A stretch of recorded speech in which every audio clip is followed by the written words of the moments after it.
Hey, salut tout le monde, c'est de la clinique Néo Performance et aujourd'hui dans la vidéo, je t'explique comment avoir plus d'énergie en 3 étapes super simples. Donc on écoute ça.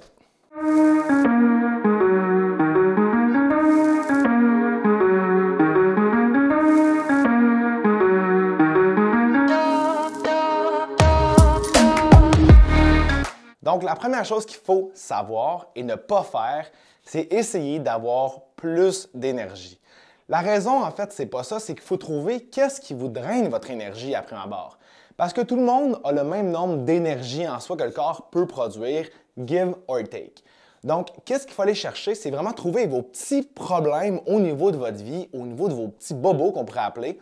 Qu'est-ce qui draine votre énergie? Parce que si, par exemple, théoriquement, on veut gagner de l'énergie, il faudrait prendre un café. Parce que là, on en gagne. Mais un café, en fait, c'est de l'énergie synthétique. À long terme, ce que ça fait, c'est que ça vous draine votre énergie. Donc, ça, c'est un autre trouble. Donc, aujourd'hui, on regarde vos troubles de drainage énergétique et si tu les règles en dedans de 2 semaines, tu as plus d'énergie. Donc, la règle numéro 1 et la plus importante, c'est arrête ta sédentarité. Donc, la plupart du monde qui vient nous voir en clinique, honnêtement, ils ont un problème énergétique. Donc, quand on demande l'objectif, on demande souvent, bon, est-ce que tu as des exemples, un objectif de poids? Est-ce que tu as un objectif d'avoir plus d'énergie? Mais tout le monde, ou pratiquement, nous dit, c'est sûr que j'aimerais avoir plus d'énergie parce que la plupart du monde ont des drainages énergétiques et se retrouvent au bout de la journée, au bout de la semaine, complètement vidés et ils ne savent pas pourquoi.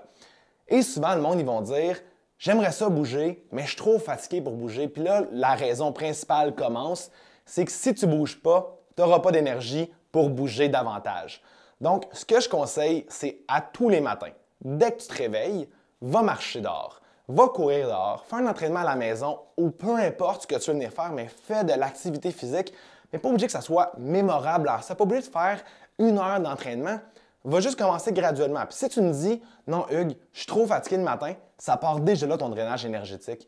Le fait que tu es fatigué, c'est que tu es sédentaire. C'est que ton système nerveux a de la misère à augmenter le matin, ce qu'il devrait faire. Et ton cortisol aussi a de la misère à partir le matin. Donc, si tu me dis, Hugues, je suis trop fatigué pour bouger, c'est un signe qu'il faut que tu bouges le matin. Puis plus que tu vas bouger le matin, plus que tu vas trouver de l'énergie le matin pour bouger davantage. Puis plus que tu vas trouver de l'énergie dans le matin, plus tu vas trouver d'autres énergies dans la journée. Et là, tu vas passer dans un beau cercle qui va avoir plus d'énergie dans le courant de ta journée. Donc ça, c'est la raison numéro 1 que le monde n'a pas d'énergie. C'est malheureusement la sédentarité. On reste assis au travail toute la journée ou à la maison, on va se coucher le soir puis on se dit pourquoi je suis vidé comme ça. Le système nerveux, cortisol a de la misère à augmenter et c'est une cause du drainage énergétique. Donc si tu bouges, en dedans d'une semaine, ça va avoir une belle amélioration. Deuxième règle super importante, et ça c'est une des choses qu'on fait le plus en clinique, c'est ton alimentation. Tu manges sûrement trop de glucides. Là c'est plate à dire, tu vas sûrement dire « Ah non Hugues, je ne veux pas couper mes glucides ».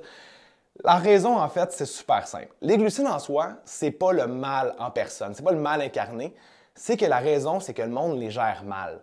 Donc, le sucre ou les glucides, qu'on pourrait appeler, c'est une source d'énergie principale au niveau du corps. Donc, on a plein de récepteurs dans le corps qu'on appelle ça des GLUT4. Ça, c'est des récepteurs de sucre qu'on a partout, au niveau du cerveau, au niveau de nos muscles. Les récepteurs de sucre, en fait, qu'on a le plus dans le corps.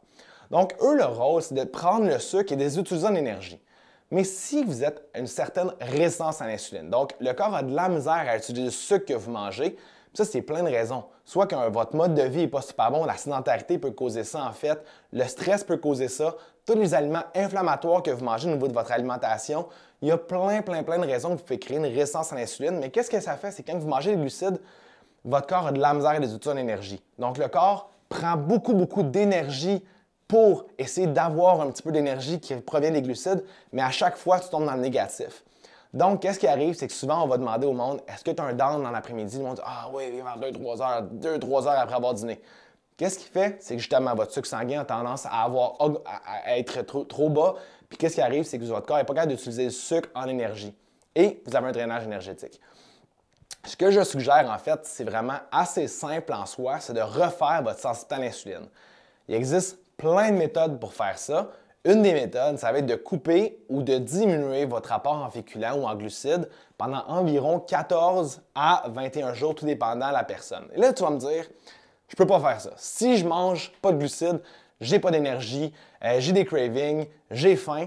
Ça, la raison principale, c'est que ton plan est mal fait. Donc, si tu es allé voir un entraîneur, un naturopathe, un nutritionniste et qui t'a mis sur un plan low carbs et que tu avais faim, que tu avais des cravings, c'est simplement parce qu'il était mal fait. Donc, arrête d'avoir peur parce qu'à la clinique, quand on met du monde plus bas en glucides ou en féculents, on demande tout le temps au suivi. Puis, est-ce que les glucides, ça te manque? Et je te dirais 90% du temps, le monde nous dit ben non, hey, j'ai tellement plus d'énergie. On commence tout le temps à les augmenter. Puis, il ne faut pas avoir peur, comme j'ai dit. Parce que moi, j'ai des madames qui s'entraînent plus ou moins puis qui mangent au-dessus de 150 à 200 grammes de glucides par jour. Comment est-ce qu'on fait ça? Graduellement, on travaille la sensibilité à l'insuline. Et là, tu as beaucoup plus d'énergie quand tu manges des carbs. Et troisième raison qui paraît un petit peu bizarre parce que là, je fais une vidéo sur Facebook ou Instagram, mais c'est que tu m'écoutes trop. Donc, tu écoutes trop les réseaux sociaux ou tu scrolls trop en fait dans ton feed. Donc, qu'est-ce qui va arriver? C'est que le matin, tu te réveilles. Puis là, ton cerveau, il est encore endormi. Puis là, toi, tu commences tout ton écran bleu. Puis là, tu commences à scroller. Là, tu te dis, ah, c'est pas si pire, je fais pas d'activité physique en scrollant. Qu'est-ce qui se passe? C'est que toutes les fois que tu vas scroller, tu vois des milliers de lettres, des milliers de caractères, des milliers de mots, des centaines de photos. Toi, peut-être que tu ne regardes pas consciemment, mais ton cerveau, lui, ce qu'il fait, c'est continuellement de l'analyse.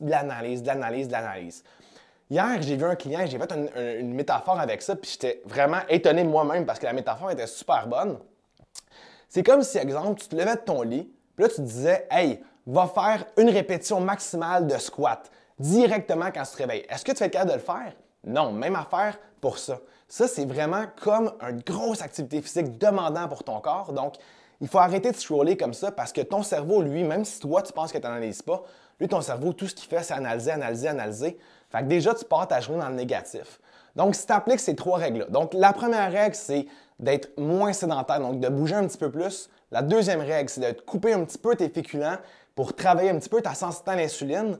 Et la troisième règle, c'est arrête de me regarder ou regarde-moi un petit peu moins en fait, puis arrête de scroller. Ça, je te garantis qu'au bout de 2 semaines, donc 14 jours environ, give or take, tu vas avoir beaucoup plus d'énergie, puis tu vas te dire « Wow, Hugues est magique parce que même à distance, il est capable de m'aider. » Donc, si jamais tu veux pousser encore plus loin, tu vas avoir une meilleure stratégie alimentaire parce que les diètes ou les plans low carb, ça peut être difficile à faire pour ne pas avoir de craving. Écris-nous au info@neoperformance. Tu peux nous écrire sur Facebook, Instagram, YouTube, Pinterest. On est vraiment partout. Ou simplement aller prendre ton rendez-vous sur Go Rendez-vous, Néo Performance. On est naturopathe, donc on donne des reçus d'assurance. Donc, il n'y a aucune raison de ne pas prendre rendez-vous avec la meilleure équipe sur la Rive-Sud parce qu'on a gagné le choix du consommateur en 2021 au niveau de la naturopathie. Donc, là-dessus tout le monde, on se dit au prochain vidéo.